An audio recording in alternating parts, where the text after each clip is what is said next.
જ્યારે આપણે પ્રાચીન ભારત વિશે વિચારીએ ત્યારે મનમાં શું આવે?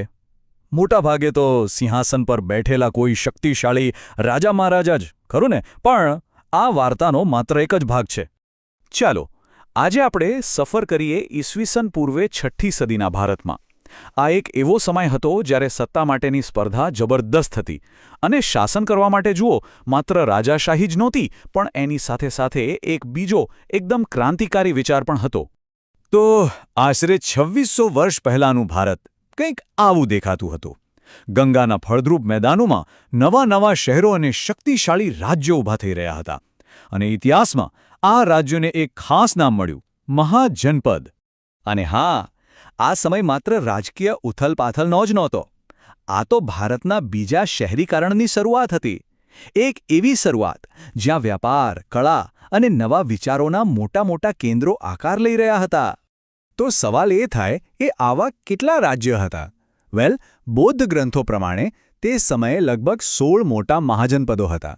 અને દરેક રાજ્ય પોતાનો પ્રભાવ વધારવા અને બીજા પર વર્ચસ્વ જમાવવા માટે સતત પ્રયત્ન કરતું હતું. આમાંથી કેટલાકના નામ તો આજે પણ આપણા માટે જાણીતા છે. જેમ કે પૂર્વમાં મગધ, જે એક વિશાળ સામ્રાજ્ય બનવાની હોડમાં સૌથી આગળ હતું. પછી પશ્ચિમમાં ગાંધાર, જે જ્ઞાનનું એક મોટું કેન્દ્ર હતું. અને કાશી તથા વજ્જી જેવા બીજા ઘણા. એમ કહી શકાય કે આ તે સમયના સુપરપાવર હતા. પણ અહીંથી વાર્તામાં એક રસપ્રદ વળાંક આવે છે. જુઓ, આ બધા શક્તિશાળી રાજ્યો તો હતા, પણ એ બધામાં શાસન કરવાની રીત એક સરખી નહોતી. સત્તા કોના હાથમાં રહેશે એ નક્કી કરવાની બે એકદમ અલગ અલગ પદ્ધતિઓ તે સમયે અસ્તિત્વમાં હતી. એક તરફ હતી સદીઓથી ચાલી આવતી પરંપરા, એટલે કે રાજાશાહી, રાજતંત્ર.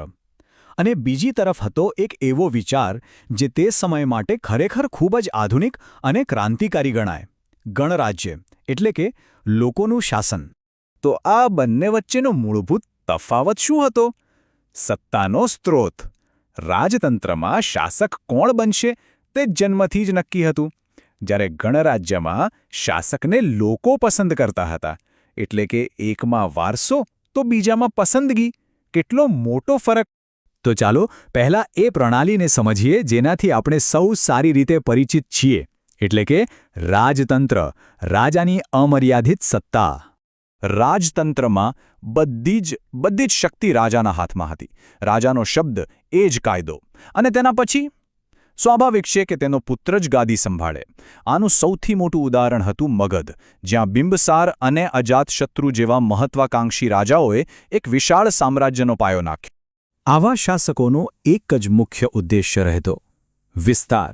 બસ, વધુને વધુ જમીન જીતવી, વધુને વધુ સત્તા પોતાના હાથમાં લેવી અને પોતાનું એકચક્રી શાસન સ્થાપવું. પણ એક તરફ જ્યારે મગધ જેવા રાજ્યો પોતાનું સામ્રાજ્ય બનાવી રહ્યા હતા, ત્યારે બીજી તરફ કેટલાક વિસ્તારોમાં એકદમ અલગ જ પ્રયોગ થઈ રહ્યો હતો. અને એ પ્રયોગ હતો લોકોની શક્તિનો, એટલે કે ગણરાજ્ય.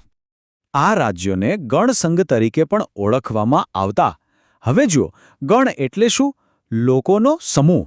અને સંઘ એટલે સંગઠન. મતલબ કે અહીં કોઈ એક રાજા નહીં, પણ લોકોનું સંગઠન. આખું સંગઠન જ શાસન કરતું હતું. જરા વિચારો, આ કેટલી મોટી વાત હતી.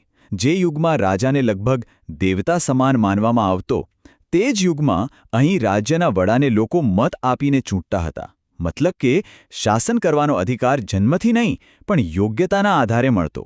અને આ બધા નિર્ણયો લેવા માટે એક ખાસ જગ્યા પણ હતી, જેને કહેવાતું સંથાગાર. સમજો કે આજના સંસદ ભવન જેવું જ. આ જાહેર સભામાં રાજ્યના તમામ મહત્વના મુદ્દાઓ પર ખુલ્લી ચર્ચા થતી. અને પછી મતદાન દ્વારા નિર્ણય લેવામાં આવતો. અને સૌથી અગત્યની વાત, દરેક સભ્યનો મત ગણાતો હતો.